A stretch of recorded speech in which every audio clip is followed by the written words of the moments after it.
Welcome to the Proceedings podcast. I'm Bill Hamblet, the editor-in-chief of Proceedings at the U.S. Naval Institute. Today is Tuesday, the 2nd of September, 2025. Good to have you on board, everyone. Mark your calendar for the Naval Institute and Naval Academy Annual Applied History Conference coming up on Wednesday, the 15th of October at the Jack C. Taylor Conference Center and broadcast live online. This year's conference is titled Dominance Through Disruption, the Evolving Military Advantage. It will examine key historical inflection points where disruptive military innovations gave the United States a strategic advantage while also exploring the disruptive capabilities shaping modern warfare and their potential to redefine the future of conflict. Military historian and strategist Dr. Andrew Krapinovich will be one of the keynote speakers. Again, 15 October here at the Naval Institute, our Jack C. Taylor Conference Center. More information can be found at usni.org/events. All right, my guest today is Lieutenant Commander Keith Blevins, United States Coast Guard. He's the author of an article that we published in the August issue of Proceedings. It was titled Keep Coast Guard Production Lines Open to Grow the National Fleet. Keith, welcome to the show. Thanks, sir. It's an honor to be here. Thanks for having me. Yeah, thanks for writing for Proceedings. So tell our listeners a little bit about yourself. What's your specialty in the Coast Guard and where you're currently assigned? Absolutely. First, before I begin here, I'd just like to make a quick note is that my opinions today are my own and do not represent the official views of the U.S. government, Department of Homeland Security, or any commercial entity. I'm a lieutenant commander in the Coast Guard with over 17 years of active service in a course of over a decade at sea. I've spent time on about 10 cutters through multiple deployments in the Pacific, the Caribbean, East Coast, and the Middle East. And I've commanded 210-foot island-class patrol boats, Aquidneck and Sikanek. And most recently, I was the operations officer aboard Weishi, a national security cutter that deployed from the Bering Sea and the Arctic down to as far as Jadab South area off of Colombia, doing drug interdictions down south. Presently, I'm at the Pentagon working as the Coast Guard's liaison for C5I, our command control communications, computers, and cyber and intelligence within the Navy's Warfighting Integration Directorate, OPNAV N2, N6I. And in that role, I try to help work and align the Coast Guard and Navy's capabilities to ensure interoperability and integrate the Coast Guard into the joint fight. Great. All right. So Coast Guard cutterman, 10 years at sea, I heard, on cutters, commanding of 2 of them, and then operations officer on an NSC, a national security cutter, most recently. So great stuff. So this year, our listeners are very familiar. We've been talking about shipbuilding a lot on this show. It's been a major theme in Proceedings throughout the year. And your article starts with this statement: the existing national fleet is insufficient to deter China and deliver effective warfighting capability. The fleet the Navy wants to meet these objectives is not attainable. The fleet the Navy needs is one it can afford to procure, maintain, and operate within present industrial base capacities. So elaborate on that statement. It's a pretty bold opening statement. Basically, the Navy, you can't afford what you want, but you can afford what you need. And let's take it from there. Certainly. I believe we are at a maritime inflection point where the reality is sobering with our current capacity to build ships when compared with our peer or near peer competitors. And our current fleet has some truly amazing warfighting capabilities. I mean, a single DDG is more capable than most nations' entire navies. So just at no point is the Navy not effective. It's just because that one ship is so capable. But the fleet itself and the numbers of the ships, I believe, are perhaps too small in our current capacity to do not just our responses globally, also domestically, as well as to deter near-peer competitors. And the future fleet we want, it can't be composed of just exquisite multi-mission platforms where everyone, they shoot an SM-6 at everything. It needs to be a much more attainable fleet that within our current industrial base can provide to not just procure, but also sustain. And from a historical perspective, back in World War II, we didn't build the best of everything, but we built what was good, what was well, and then we built it in mass. Liberty ships by the hundreds and thousands, and destroyer escorts, hundreds and hundreds of destroyer escorts. These ships weren't a single battleship killing ship, but they won the war through scale, through speed of building and persistence. And today, in one sense, I feel we've kind of reversed that logic in the post-Cold War era, as we're building fewer ships with immense capability, truly immense capability, but they come at a much higher cost, at both just in procurement and in much cost in terms of fiscal, but also time. And at the same time, their cost to sustain is at this ever exponentially growing curve. If you look at what it costs to recapitalize a ship in terms of C5I, it is only getting more and more expensive, and that's not going to slow down. So we need to make a pivot, in my opinion, to the fleet of the possible. What is possible that's affordable, sustainable, and operationally effective, that meets mission and is more than just good enough, but does not have every single high-end capability we're looking for. And it's more about fielding ships now, fielding ships today, and not looking out a decade from now. When are we going to get those cutters online? And I think the Coast Guard's national security cutter in a patrol frigate variant, and the Coast Guard's fast response cutter in a Navy variant are ready made for that role. They're versatile. We have a supply chain in place. We have a training system in place, and they can be deployed. I don't think we need to wait for the perfect force. We just got to start fielding more ships and get more men and women to the front lines in a bigger push for distributed lethality. Yeah, you make some great points, and those aren't points that are just your opinion, right? So for the past more than 10 years across multiple different administrations, Republican and Democrat, there's been a push for a bigger Navy, a desire for 350, 351, 378, 355. I mean, there's all sorts of numbers, but all those numbers are at least 55 ships more than the Navy has today. And one of the things that I learned as a retired Navy captain coming to the Naval Institute and digging in deep as the editor-in-chief of Proceedings, I learned a lot more about the Coast Guard in the last 9 years since I retired from the Navy than I knew in the 29 years while I was on active duty in the Navy. And I think that's probably true of a lot of Navy folks. Quite often you don't get a chance to serve with Coast Guard folks, or if you do, it's for brief periods of time and maybe in very specialized sorts of opportunities, and not really out at sea with the Coast Guard. But so a lot of our audience members don't know about the Coast Guard's national security cutters and the fast response cutters. And they're both very effective ships, but they're also very effective procurement programs, right? So those ships have been built in significant numbers, especially the fast response cutter, on time, on budget, and they've been delivering the capability that was promised. We've published a few different articles about especially the FRCs and how they could be used for Navy roles. So just give us a little bit about an overview of the national security cutters, just to start. So length, draft, beam, tonnage, crew, what kinds of missions they do, if you will. The National Security Cutter, or more commonly referred to as the NSC, another acronym is WMSL, our Maritime Security Cutter Large. It's a 418-foot ship that displaces about 4,500 tons, and it has long legs. 60 days ability to operate independently without replenishment. Pretty substantial in terms of warships. It has a flight deck for H-60s and UAS. It's got a hangar as well, two separate hangars. They have advanced C4ISR suites.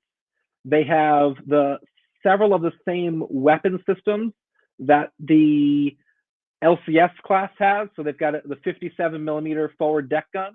They have the Mark 15 20mm Sea Whiz back aft, and they've got the Slick 32 electronic warfare suite. So it's an incredibly capable platform.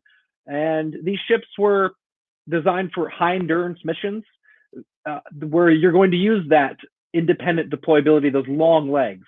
So they currently deploy counter narcotics missions and border security missions along both coasts.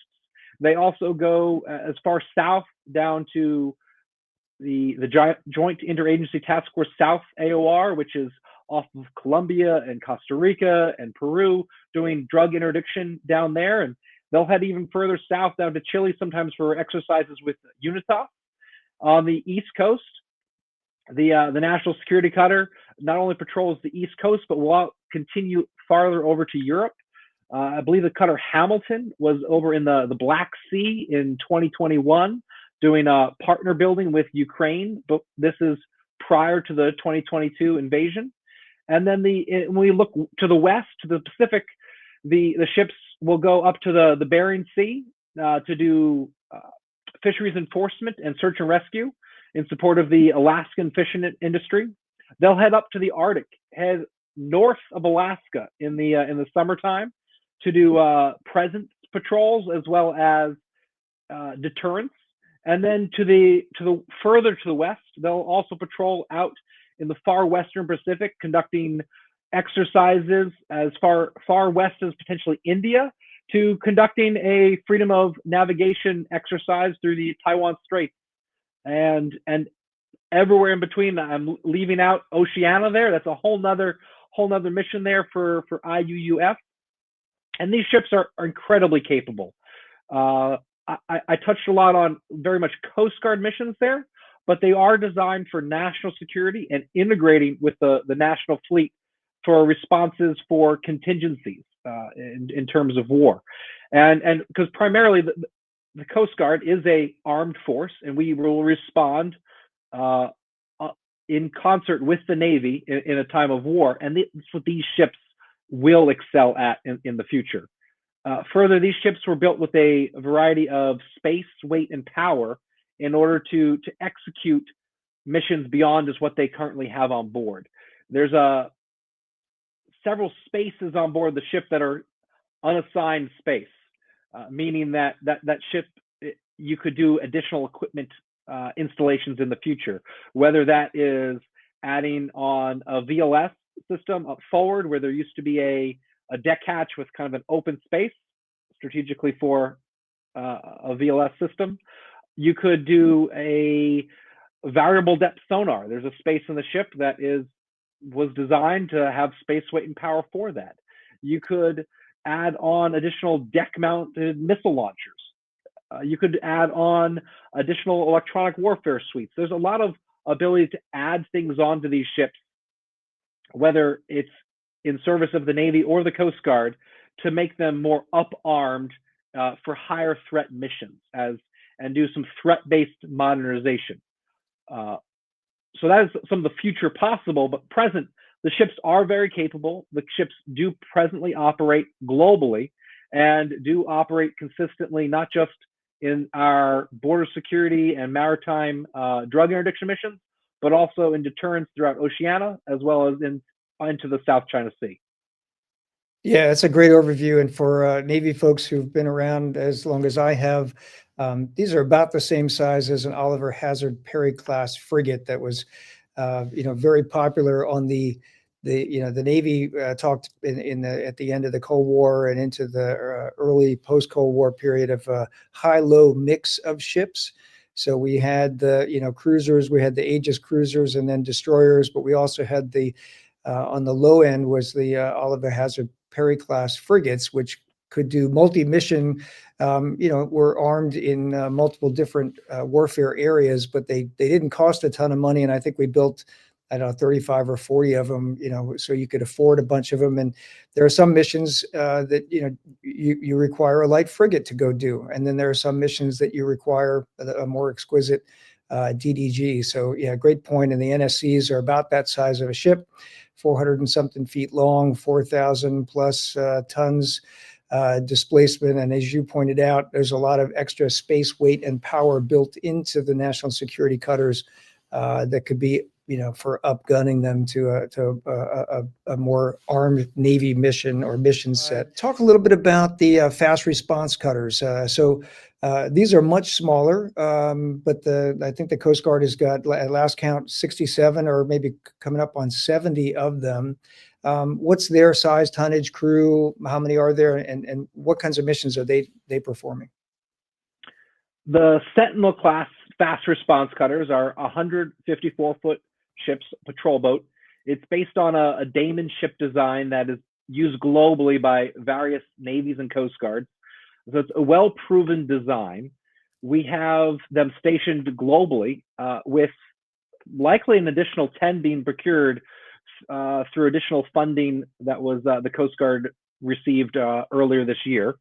So likely the Coast Guard's actual production numbers are going to be pretty close to 80 for ships produced. And Bollinger Shipyards builds them at a very established, incredible pace. It's about, depending on the year, but about 6 a year. And if they needed to surge production, I'm sure they're a great partner.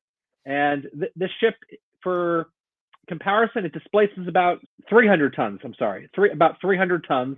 And these ships replace the Coast Guard's 110-foot patrol boats. The ships have a Mark 38 25 millimeter machine gun up forward, and then they also have several 50 caliber weapons. They have a single 26-foot small boat, and then certain ships that are deployed have some additional systems, such as the ships that are over in Bahrain, that are based home port in Bahrain, have some short range radar, air search radar systems to add some additional deterrence and defense in that area to beat to meet their threats that they face. These ships are, as I just mentioned, in Bahrain. We have ships in Guam. We have ships in Alaska, Puerto Rico. These ships are everywhere the Coast Guard is. You will pretty much find one of these ships. Their crews are obviously on a scale smaller than the NSC, and I'd say they're very similar in size and capability to the Navy's 179-foot patrol craft, where they have a similar size crew, they have similar weapons on board, and then this ship has this very similar, if not slightly more, endurance for underway periods in terms of executing missions. Yeah. Also, I think that the Patrol Coastal class ships, the PCs that the Navy had, which are now out of service, right? And they were doing that mission in Bahrain, and the Coast Guard FRCs have taken over that mission from the Navy. But those PCs were built by Bollinger, and now the FRCs are built by Bollinger. As you point out, the FRCs have a longer endurance because they're designed for a lower top speed, but definitely can cruise for a longer period of time. What's a typical time underway for an FRC? Absolutely, it very much depends on your mission and where you are in the world. So, for example, if you're off the coast of Miami, and in Miami, I was on a 110-foot patrol boat there, and our schedules were very similar to the fast response cutters that were there. And when you go out, you may only go out for a couple days in order to come back in and refuel and then continue back out. And in that period, you may be throwing the throttle down and really burning some fuel, chasing things down, because you have your fueler, you pull in, get more fuel, get back out there. At the same time, if you're deployed in Oceania and you have over 1,000 miles to go before your next port call, you're not going to be a throttle jockey, and you're going to be at sea for a bit longer period of time. And so you're going to be much more measured in your fuel consumption. And the same way there in the Middle East, for our ships there may leave for a certain number of days from port, and then you will ensure your fuel consumption matches your profile of when you can get replenished. They can do replenishment at sea. I have done that before, where you're taking fuel from a oiler or from another cutter or Navy ship, fueling astern, and that can further your legs even further for whatever your mission may be. And in these periods, all Coast Guard cutters are programmed for approximately 185 days underway a year. So you'll go out for a couple days on patrol, come in for a couple days to replenish your stores, get some fuel, head back out again. And for whatever that period may be, maybe it's a 2-week underway period, 3-week underway period where you're in and out, and then you get a period in port in order to get your maintenance done, your training done, all those additional things is kind of the pace back and forth the ships will often meet. And I served as XO on Shamal, one of the Navy PCs, almost a lifetime ago. So very familiar with the Navy PCs in addition to my time in Bahrain, and very capable ships as well. And we're deployed in a very similar manner there, as well as in and out depending on what your mission was, and similar size crews. Got it. In terms of weapons, so since you served on one of those Navy PCs, could an FRC take the same weapons complement that the PCs used to have? Yes, with some caveats. The PC I served on had the much older Mark 38s that were not what they are today. The ones today are optically stabilized. They are, it's like a computer game almost. It will track the target. It will hit it, whether that target's on the surface, the target's in the air. Incredible guns that the current versions are. The older ones, that were your Mark 38 Mod 0, you're physically behind it by hand. The accuracy is as good as your gunner. So they're a world of difference in terms of capability of these newer guns. And the fast response cutter does only have a single cannon. The PCs had a forward cannon and an aft cannon. And then some were fielded with the Griffin missile system, which is relatively small. And that's something if you wanted to put something like loitering munitions on an FRC. The FRC, the Coast Guard, has tested numerous small drones from. In the Coast Guard mission, we don't use loitering munitions that's though the contractors have tried to sell. That's not how we stop drugs. Though if your mission is you paint that hull gray and you put it on a much more Department of Defense style mission, there's space, weight, and power for those very small systems to be very effective. Gotcha. So a long time ago, the Navy had a saying, command early, command often. But almost all the 03 commands in the Navy are gone. I think all of them are gone.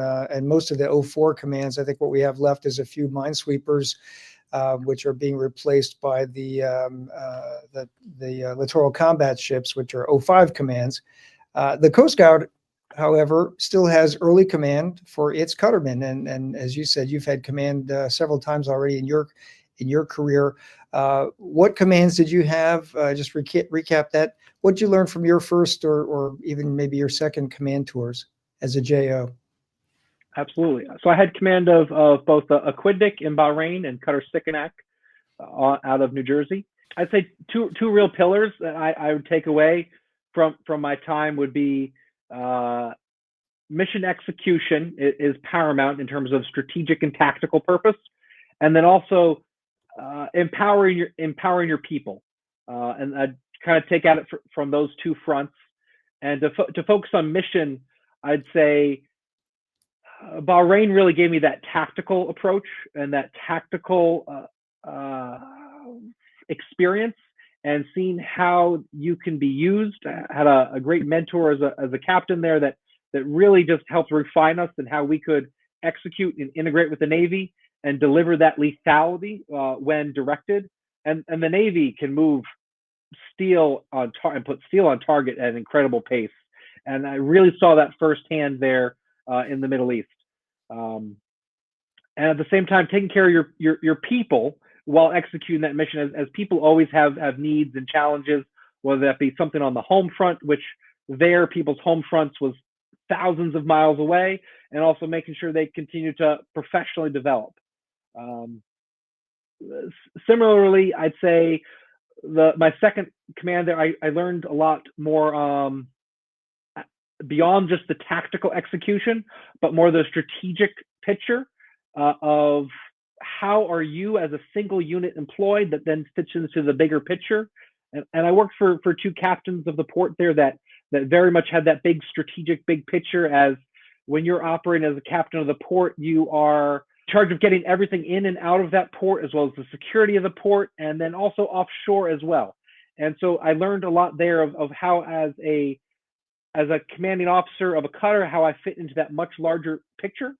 And I think that command teaches you humility and clarity, and you're responsible for everything that happens on your ship, your team, your mission, your gear, and the success of your people can be your shared success. A lot learned there, and I would say command early, command often is a great phrase, and would continue to advocate for that. Yeah, so your idea, particularly the idea of upgunning some FRCs for the, procuring them and upgunning them for the Navy, could be a path back to early command opportunities for Navy surface warfare officers, something that's been missing now for a few years since the PCs have gone away and most of those minesweepers have gone away. So that was a key point that resonated with me in your article, is that it's not just about putting more hulls in the water, but also providing more command opportunities, which is an early and really foundational leadership opportunity for Navy surface warfare officers. We're running close to the end of time here. I'm just curious, any saved rounds, any points that from your article that you wanted to make before we signed off? Both these ships are extremely capable, and it requires the Coast Guard can be deployed with the Navy in a time of need, or throughout normal missions. Something pressing on my mind, I'd say right now, that would help acquisition for both the Navy and the Coast Guard is an on-time budget. Nonpartisan opinion here is an on-time budget that better helps us execute and plan for the future. So if there's any politicians listening, we could use an on-time budget. So very non-political thing, but it's something that really helps us deliver warfighting capability to those men and women on the front in a better, faster fashion.